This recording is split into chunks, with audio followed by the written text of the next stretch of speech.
What's going on, guys? Zennosh here, and today I'm bringing you this video about unit review, rules recommendation, and tier assignment of our beloved Fire Rem. So without wasting any further time, let's get into this video. What we do here is go back.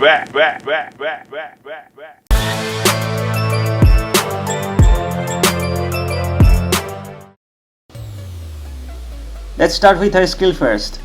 Her first skill is known as the Knockout Fever. It taunts the enemy for 15 seconds, really good, and 70% chance of removing one buff from the enemy.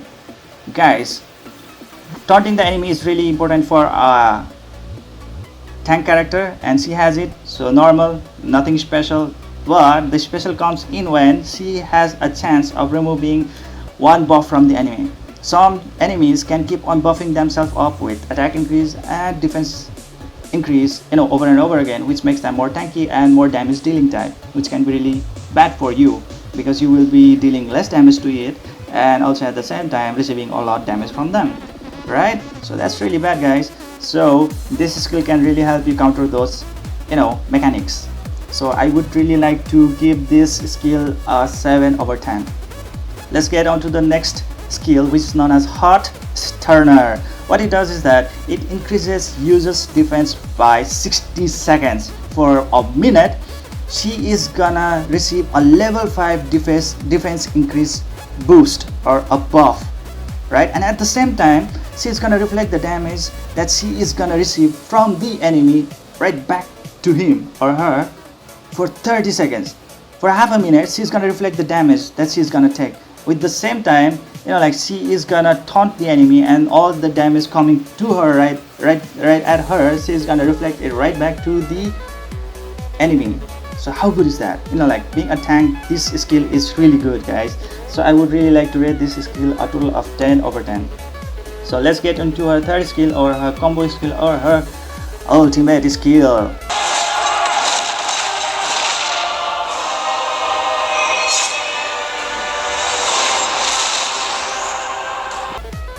So guys, with this skill, she has a 70% chance of preventing all enemies from receiving buffs for 60 seconds. Guys, 60 seconds, over a minute.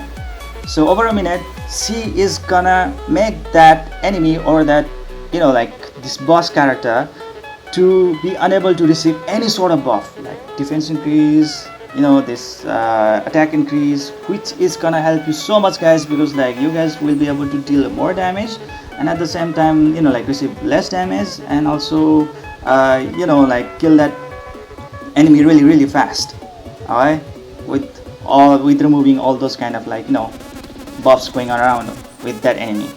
So yes, guys, so with this characteristic of this combo skill of hers, I would like to rate this skill a total of 9.5/10. So this is a really great skill, guys. And let's move on to her passive skill. Her passive skill allows her to reduce the damage taken by all allies, not just her or a selected target, but all the allies by 20% during the taunt duration, right? So her taunt duration is around 15 seconds. So for the 15 seconds, she's gonna increase the defense of all the servants during the battle by 20%. That is so good, guys, because it will increase the survivability rate of your whole team by 20% for the whole 15 seconds, and that is really good, guys. So I would really like to give this skill a score of 8.5/10 without being shy. So let's get into the final thing called team passive. So with this team passive, she will increase the defense of all element servant, all element servant allies by 45% just in the dungeon. So not in the whole regions, but just in the dungeon. So that is gonna bring this score, this skill a little bit down in scoring. So with that defense increase going on, it's really a great skill, guys, but it is limited just to the dungeon. So I would like to give this skill a total score of 8.5/10. Could have been better if it was to be allowable in the all regions, then that would be so good, but it's only in the dungeon. But anyways, guys, this skill is really good. I mean, like, this team passive is really good, and it has a score of 8.5 over 10. So with all that said, she has now received a total average score of 8.7 over 10.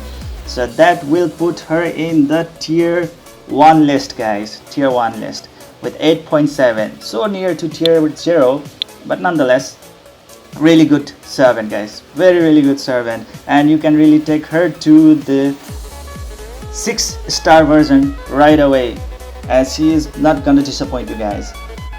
Now let's move into her rune section. So in this section, I would really like to recommend you guys, please try to get her a life rune set or a iron rune set. So basic for a tank character, as she is a tank character, she really doesn't need damage, so you really don't need to equip her beast rune or like this havoc rune or blade rune, and also this eruption rune, because she's a tank. Okay, she's not a supporter or a healer that she will be really needing a eruption rune. So please try to get her either a life rune set or a iron rune set, so that she can be more tanky.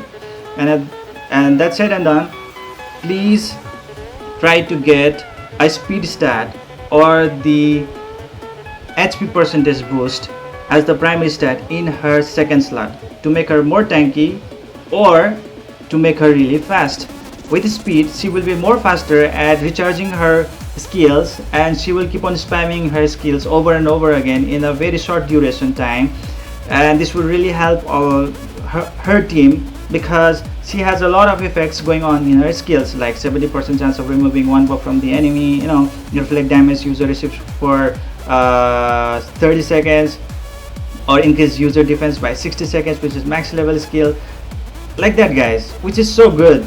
Alright, so I would really prefer the speed plus stats rather than the HP percentage boost in the second slot. So up to you guys, whichever you want to choose between the speed versus the HP percentage, you guys decide. So let's go into the 4th rune slot, where I would really like to advise you guys, please get a HP percentage boost as the primary stat. Okay guys, no crit damage or crit increase or attack percentage or whatsoever, just focus on the HP percentage so that you can make her more tanky. Now let's go into the 6th rune slot, where I would really like to advise you guys that please get her a HP percentage boost or a accuracy percentage boost in this 6th rune slot. HP percentage so that she can be more tanky, and an accuracy percentage boost so that she can actually trigger, or let's say cast, her debuff skills more accurately. Okay, with more accuracy, the debuffs, or let's say the 70% chance, is more effective, because with less accuracy you will be dealing this kind of debuffs over the enemy in a very low rate, because enemy also has resist, and you have to overcome that resist with a certain high probability so that you can actually inflict those debuffs. Just because an skill has said 70% chance of removing 1 buff from the enemy doesn't guarantees that debuff. Okay, you really need to focus on her accuracy as well at the same time, so that the debuff that she is gonna cast will be effective, and in certain case guaranteed if her accuracy is really high enough. So that's it guys, I hope you like this video. Please hit that like button and subscribe button to help this channel grow, and see you guys the next time in the next video.